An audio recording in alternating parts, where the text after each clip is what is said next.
están aquí. No sabemos desde cuándo ni con qué intenciones, pero están aquí. Para muchos de ustedes tal vez sea un tema lejano, demasiado distante como para formarse una opinión sólida. Y no es extraño, porque es un tema, el de los ovnis, que habitualmente está tratado con poca objetividad por los medios de comunicación. Si es que lo tratan, porque desde hace unos años ha dejado de ser tema de actualidad, excepto los casos más espectaculares. Y tal vez sea mejor así, porque los ovnis, el fenómeno ovni, ha sido excesivamente manipulado. Unos exageran, otros ocultan, y los gobiernos suelen mentir con la mayor impunidad y descaro. Gracias a ello, el ciudadano medio lleva más de 40 años manteniéndose entre la duda y el escepticismo. Sin embargo, ellos están aquí, sean quienes sean, vengan de donde vengan, están aquí. Y de repente esa luz empezó a mover. Se empezó a mover de un lado a otro, pero al mismo nivel, y empezó un sonido diferente. Entonces el caballo se asustó. Y pudimos verlo, en realidad tenía una forma triangular y eran como miles de estrellas que brillaban. Que había una inmensa luz de color amarillo muy fuerte, una luz muy fuerte. Entonces nos fijamos que nos producía un ruido nos dañaba los oídos. Yo veo una luz que viene de ahí arriba y viene, se pone aquí bien amarillito. Y entonces queda mirando el ericio a los cabos. ¡Ay, qué bonita ese plato, tanta amarura! Bueno, vimos una bola de fuego que atravesaba desde los 100 grados a los 280 grados, es decir, la pista completa del aeropuerto de Mataveri, de la isla de Pascua. Y esto era aproximadamente las 10 de la noche, estaba oscureciéndose, vimos una luz grande, acompañada por varias chicas, aproximadamente 4 o 5 diría yo. La manifestación se presentó con un disco de color blanco lechoso, desde donde se desprendía una luz roja que se elevaba verticalmente sobre el mismo, y luego comenzaba una secuencia de carrusel de luces que tuvieron distintas frecuencias de avistamiento. Con los prismáticos en casa miramos la luz y en el centro tenía un punto brillante. Sentíamos el río, lo levantamos a ver qué era. Como lo fuimos a la pieza mía, estaba toda iluminada, pero nosotros no vimos, yo no vi más que el dilumbre. Vimos hacia el sur una luz incandescente que creció súbitamente y se hizo todo de día, con sombras y con todo, pero gigante, una duración de unos tal vez 15, 20 segundos.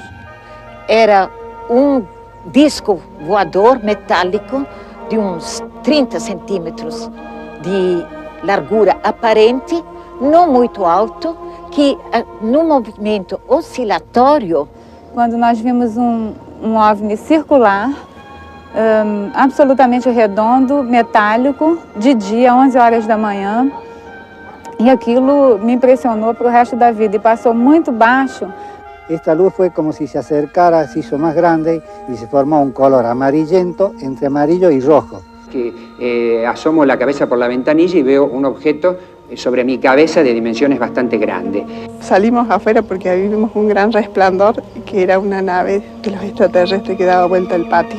Y se formó un círculo oscuro con un resplandor muy potente hacia todo alrededor. Y empezó a desplazarse de sur a norte. Despacito, despacito, despacito, se fue perdiendo en el horizonte y formándose como una neblina hacia el final. Muchos piensan que están aquí prácticamente desde siempre, que incluso entraron en contacto directo con el hombre antiguo, dando origen a la mayoría de las religiones, o influyendo con sus conocimientos para que culturas que estaban en etapas iniciales de su desarrollo dieran un prodigioso salto hacia adelante. América está llena de ejemplos que podrían servir para apoyar esa hipótesis.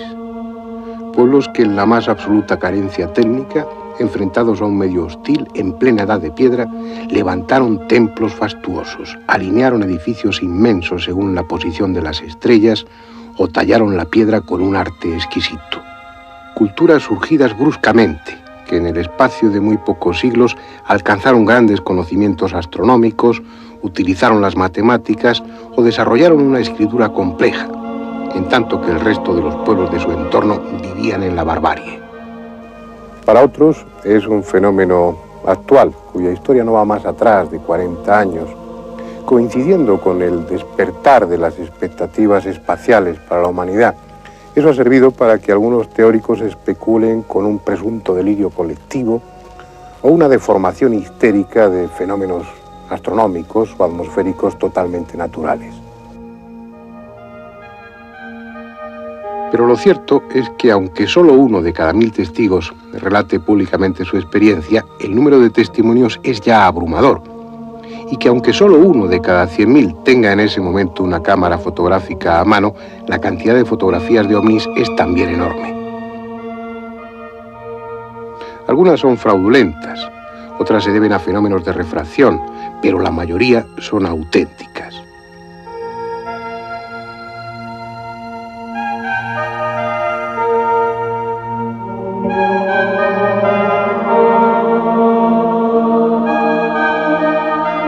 Incluso los ovnis han sido filmados en diferentes ocasiones, como este, obtenido el 29 de mayo de 1986 por una cadena de televisión brasileña que estaba realizando en ese momento un comercial.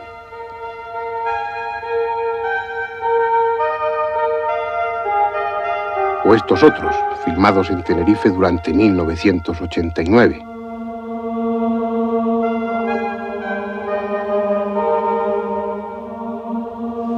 A pesar de documentos gráficos como estos y de los millones de testigos, los gobiernos siguen guardando silencio. Es bastante habitual que los ovnis sobrevuelen los países y que surjan las alertas rojas, que salgan los aviones de combate en su interceptación. Los estados mayores, especialmente, tienen muy buena información sobre esto. Nosotros disponemos de datos abundantes al respecto que lo ratifican. Pero, sin embargo, siguen guardando silencio, como decimos. Probablemente una de las razones para esta actitud respecto a los militares, respecto a los estados mayores, se basa en el hecho de que se encuentran atados de pies y manos. La tecnología de estas naves es tan extraordinaria, yo diría que casi tan mágica, que ni siquiera los aviones más modernos, más complejos, pueden hacer absolutamente nada y quedan sencillamente en ridículo, como si se tratara de simples juguetes al lado de ovnis. Pero a pesar de ello, también hay excepciones. De vez en cuando, algunos de los gobiernos, sobre todo los militares, tienen la nobleza de reconocer públicamente que han tenido encuentros con ovnis. Este es el caso, por ejemplo, del histórico 19 de mayo de 1986 en Brasil, donde las Fuerzas Armadas, ante la sorpresa de todo el mundo, se sentaron frente a los periodistas para reconocer la realidad del fenómeno ovni.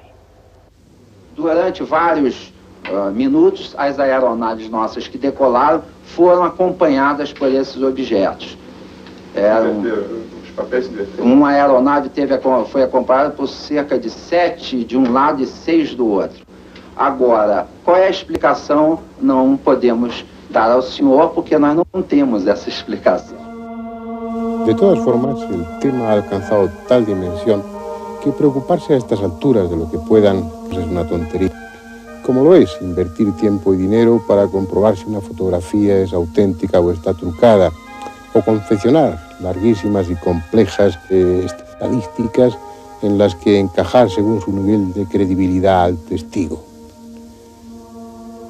En este momento el fenómeno ovni es tan evidente que aquel que duda de su existencia es simplemente porque no está suficientemente informado.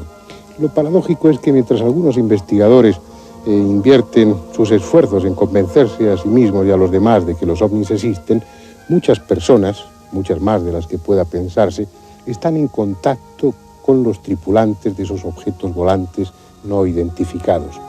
Porque paralelamente a esa tecnología asombrosa, ellos parecen no tener dificultad alguna para ponerse en contacto mentalmente con nosotros.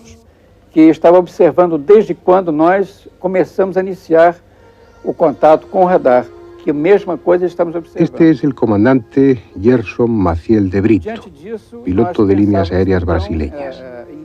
Él tuvo una experiencia en relación con los ovnis. Fue el 8 de febrero de 1982. Un objeto no identificado acompañó a su avión, un Boeing 727 de la línea VAS de Brasil, durante 1 hora y media. Tripulación y pasajeros tuvieron tiempo sobrado para observar detenidamente el objeto luminoso. Pero además, otro avión comercial desde un ángulo distinto también lo tuvo a la vista, y el radar de tierra estuvo determinando su presencia y trayectoria en todo momento. Un caso claro, pero nada excepcional. A no ser por un detalle. El comandante Brito intentó entrar en contacto telepático con los tripulantes del OVNI y obtuvo una respuesta que no deja lugar a dudas. E num determinado momento, após já 1 hora e tanto, eu achei por bem tentar uma mentalização, um processo telepático, de já admitindo ser uma nave extraterrena, porque um objeto do nosso conhecimento não podia desenvolver aquela performance de deslocamento e mutações de cores, que eu nunca tinha visto isso. Foi então que eu, sem ter tido um preparo adequado, eu tentei focalizar o OVNI e emitir mentalmente uma mensagem de que eu já estava entendendo ser um engenho fora da nossa tecnologia, do nosso conhecimento. E se porventura estavam tentando um contato conosco, que eles pudessem fazer de uma forma como fosse melhor para eles, no caso, né? Que eu os recebia fraternalmente, já entendendo ser uma civilização extraterrena, e gostaria que eles nos mostrassem como poderia ser esse contato. Foi quando houve a aproximação, a 8 milhas, o radar Sindacta nos informou que estava detectando um ponto à nossa esquerda, a 8 milhas, a posição 9 horas. Foi quando o OVNI aproximou-se, uma luz bem concentrada, azulada, inundou todo o interior do nosso avião, o nosso painel de voo, o nosso para-brisa, e daí então passou a nos acompanhar até o pouso no galeão. Esa comunicación entre ellos y nosotros no solamente es posible, sino que parece muy frecuente. Muchos de los testigos aparentemente fortuitos de la presencia de un ovni acuden a ese lugar y en ese momento llevados por una especie de impulso irresistible. Algo que le sucedió a Olga González y a su marido, que fueron testigos del aterrizaje de un ovni y del descenso de ese aparato de 2 seres de una enorme estatura. Sucedió en abril de 1989 en la Punta del Hidalgo, en Tenerife, en una zona precisamente donde son frecuentes los avistamientos de ovnis. Mira, nosotros porque estuvimos aquí ese día, ¿no?, con un poquito de intuición, y nos dieron ganas de venir esta noche aquí, a las 10 de la noche. Y a las 10 en punto, cuando llegamos aquí, llegamos a las 10 menos cuarto, una cosa así. Y a las 10 en punto empezó una luz en el centro del mismo Roque Los Hermanos, abajo. En el mismo centro empezó como unas señales, ¿no?, un círculo haciendo señales con una luz roja y amarilla. Entonces yo le dije a mi marido, mira Juan, esto para mí es un contacto, ellos tienen que estar cerca porque siento una sensación como que nos sentimos observados. Entonces de esto pasaron como 10 minutos, una cosa así. Le dio a mi marido por darle vuelta para atrás al coche, o sea, mirar con la cabeza, sacar la cabeza del coche y mirar hacia allá. Entonces por allí, por la misma orillita, por toda la costa así, venía una nave pequeña, con unas luces blancas y azules, dos faros grandes delante, y la luz roja encima. La luz roja era como dando vueltas en círculo, pero las dos delante eran completamente fijas y normales, no grandes. Yo le dije a mi marido, muchachos, ¿no serán que están cogiendo cangrejos por ahí? Dice mi marido, contra, qué raro, pero sentíamos como que una vibración extraña, ¿no?, que nuestro cuerpo incluso se ponía un poco nervioso. Entonces vino por ahí para acá, derechito, derechito, y aquí mismo, aquí delante mismo, ahí mismo, bajaron los 2 hermanos, ¿no?, porque primero se abrió como si fuera una puerta, no se vio la puerta abrir, sino salir un foco cuadrado, como si se hubiese abierto una puerta y dentro hay un poco de luz. Entonces esa luz sale, y por esa misma luz salieron los 2 hermanos. Venían caminando por sobre las aguas. Entonces yo dije, Dios mío, yo me recordó algo que hubiese leído anterior, no quiero porque, digo, Dios mío, si ellos caminan sobre el agua, ¿quién puede ser? No puede ser extraterrestre, ni puede, como decían, que si eran de otra galaxia o tal. Digo, no, son muy grandes, y luego tienen la cara, intentaba de verle y era completamente, la cara era luz. Venían con su traje de buzo, blanco total. Sus manos eran normales, lo que pasa que la mano era muy grande, los brazos eran muy grandes allá abajo, y los pies se oía el chapotear de las aguas. Cuando ya venían derecho aquí, se oía el chapotear del agua. Y yo dije a mi marido, pero bueno, ¿cómo va a ser 2 personas y 2 personas no pueden caminar sobre las aguas. Entonces llegaron aquí, hasta incluso ahí mismo nada más. Se quedaron mirando para nosotros y yo les dije, pero mira, si es que vienen a dar con nosotros. Entonces miraron así, con el foco que tenían en la cara, tenían un foco de luz maravilloso, miraron los dos hacia el coche así y el coche se quedó todo iluminado por dentro, ¿no? El coche se quedó precioso. Entonces mi marido cogió miedo en ese momento y dijo, ¡ay! Se asustó, y le dio el coche para atrás, vámonos de aquí. Y le dio el coche un poco así para atrás, para luego ya cuadrarlo para irnos hacia adelante. Y entonces yo le dije, espérate Juan, espera un momento a ver dónde van, espérate un momento, que no nos van a hacer daño. Si no, yo hubiese querido hacernos daño, yo no hubiesen hecho, espérate un momento. Cuando mi marido le dio el coche así hacia adelante, el coche tenía el freno de mano y todo puesto. Y el coche hizo así, clum, clum, lo movieron todo. Al coche lo estremecieron todo.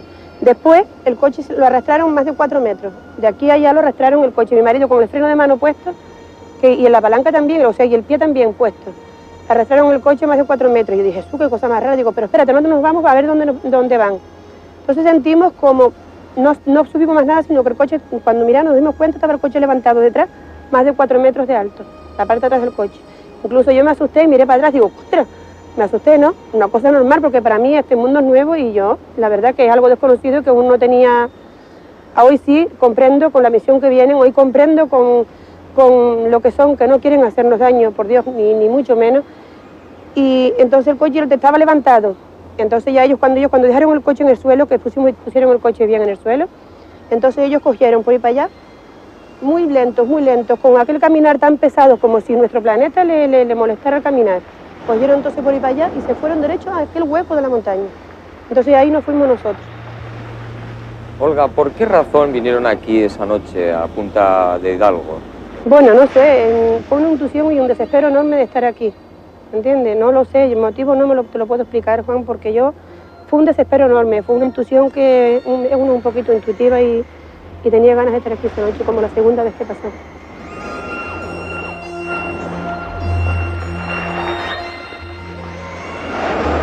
El caso de Olga no es excepcional. La casuística OVNI está llena de testigos que no lo son por casualidad, sino que acudieron al lugar y en el momento preciso llevados por un impulso, por un deseo que con toda probabilidad fue impuesto desde fuera, precisamente por aquellos que se iban a aparecer. Pero en ocasiones no se trata de un impulso, sino que lo que lleva al testigo al lugar del encuentro es una necesidad imperiosa, casi incontrolable. También aquí en Tenerife, y aproximadamente un mes antes de que Olga y su marido vieran aquellos seres de elevada estatura, Gerardo Suárez, miembro de un grupo que se dedica a la investigación de fenómenos paranormales, tuvo una experiencia extraordinaria cuyas consecuencias todavía no han terminado. ¿Qué fue lo que te trajo aquí, Gerardo, aquel 13 de marzo de 1989? Bueno, en concreto no sé lo que me trajo. Yo sé que ese domingo yo estaba viendo tranquilamente la televisión y sentí como un zumbido en los oídos. Pensé al principio que era la televisión, le dije a mi mujer que apagase, pero no era. Yo me sentí después del zumbido como mareado, el cuerpo no lo tenía bien. Entonces no salí esa noche, me quedé en casa, ella salió con las amigas y hacia las 12 de la noche que yo estaba sentadito sentí la necesidad de salir. Yo no sé ni cómo ni por qué, cogí mi furgoneta y llegué hasta aquí. Yo no tengo conciencia del trayecto, que son varios kilómetros, en la furgoneta hasta aquí. Yo conduciendo con un brazo escayolado, pues otras veces sé que hay una curva un poco que me ha costado, pues no tengo ninguna conciencia de todo el viaje hasta aquí. Y entonces me fijé en el Teide y vi a partir de la parte de esta del Teide como una cosa oscura que iba apareciendo. Me di cuenta perfectamente en ese mismo momento que era una nave grande. Podía ser una nube, pero ya me di por la forma que traía y ya yo mismo ya presentí que era una nave y que eso me había traído aquí. ¿Y en ese momento qué pasó? Se acercó la nave por el aire hacia mí, se puso justo a mi altura, muy alta, pero a la distancia donde yo estaba, justo encima mío, y en ese momento se iluminó todo con una luz blanca azulada, y todas las retamas, las cosas que, bueno, podían ser más o menos orgánicas, eran como de cristal, se convirtieron como transparentes. Sin embargo, las piedras, las latas y las botellas siguieron siendo igual latas, ¿no? Yo mismo me veía transparente.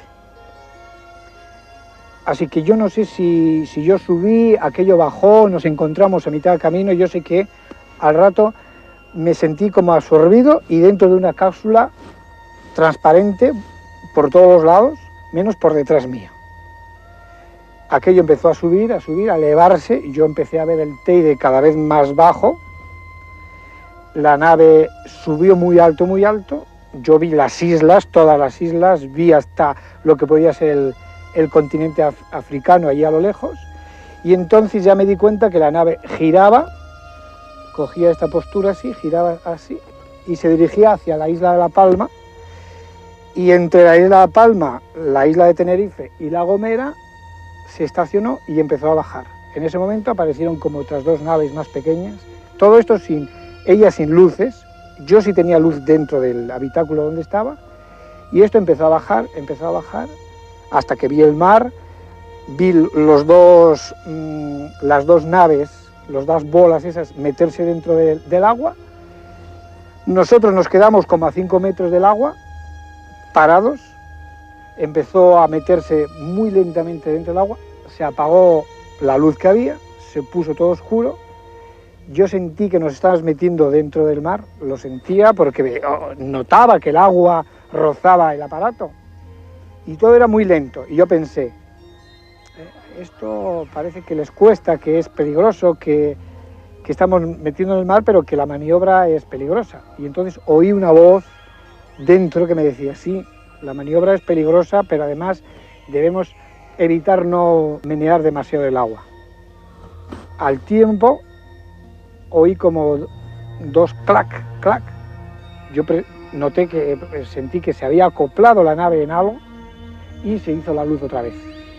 En ese momento yo miré hacia atrás, la parte que estaba unida a otra cosa, miré hacia atrás y aquello estaba abierto, había un pasillo alargado con una mesa y 4 individuos, un matrimonio mayor y un matrimonio más joven, todos tan asombrados como yo, no asustados, pero sí asombrados.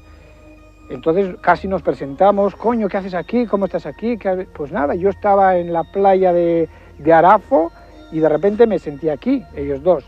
Y el otro, la pareja más joven, no, pues yo estaba en las Cañadas y de repente pues me sentí aquí, ¿no? Entonces nos dimos cuenta que éramos individuos que estábamos allí. Yo no sé si lo habíamos buscado o no, pero bueno, estábamos de alguna manera, sin esperarlo, allí dentro.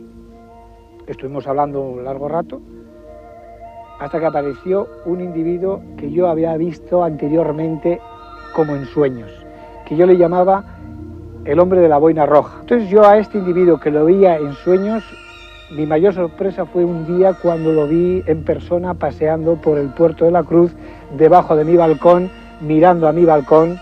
Entonces es cuando yo comprendí que aquel personaje, más de aparecerme en sueños, aparecía de una manera que yo no sé explicar, pero que además era real, de carne y hueso. Lo que no tengo claro es cómo volví al lugar, o sea, volví al lugar en una de esas naves pequeñas, acompañado de 3 individuos que no eran terrestres, que eran extraterrestres. Ellos controlaban la nave aquella, uno de ellos se giró hacia mí, me miró, pude ver su cara, entonces es cuando comprendí que eran seres distintos, que procedían de otro planeta, porque la cara era una cara pálida, unos ojos arrasgados, muy claros, casi amarillos, con el iris así como los gatos, no tenían expresión, me miró, ni me habló, ni sonrió, no dijo absolutamente nada. Llegamos al lugar en concreto, el aparato se posó en el sitio donde yo había estado y de repente me vi sentado en el sitio donde yo había estado en el primer momento. Cuando apareció la nave me di perfectamente cuenta que era a raíz de la... Gerardo ha pasado a engrosar las filas de los contactados. Son ya muchos y su número va en aumento. Otros están a punto de serlo, ya han tenido un encuentro, ya los han visto. Eran grises, cara alargada, ojos así medio abultados, almendrados, no tenían oídos, la boca era nada más una línea delgada, la nariz probablemente eran como 2 agujeritos. Con ese impermeable amarillo, como si fuese una sotana, cubiertos de la cabeza hasta los tobillos, y con ese triángulo con un círculo en medio. Son altos, de 2 metros de altura, rubios, cabellos largos, buenos mozos, ojos celestes. De cabello muy blanco, peinado hacia atrás, lacio, ojos como achinados, pero no chiquitos, sino grandes, ovalados, muy verdes, con una pupila como si fuera vertical alargada, una piel no verduzca, no verde, sino verduzca, como un tono aceituna clarito, muy clarito, y que la piel tenía como, no es como la nuestra, sino como más grande las marcas de la piel, ¿no es cierto? Eso era lo que yo siempre veía, sumamente hermosos, y hablando en segunda persona del plural, y muy altos. Yo calculo alrededor de 2 metros o un poco más. Cualquiera de nosotros, en cualquier momento, puede ser protagonista de una historia similar. Sentir ese impulso que ellos han sentido, esa orden dirigida a nuestro subconsciente que nos pondrá en marcha hacia un lugar donde sucederá cualquier cosa. No será preciso ir muy lejos, porque ellos están aquí.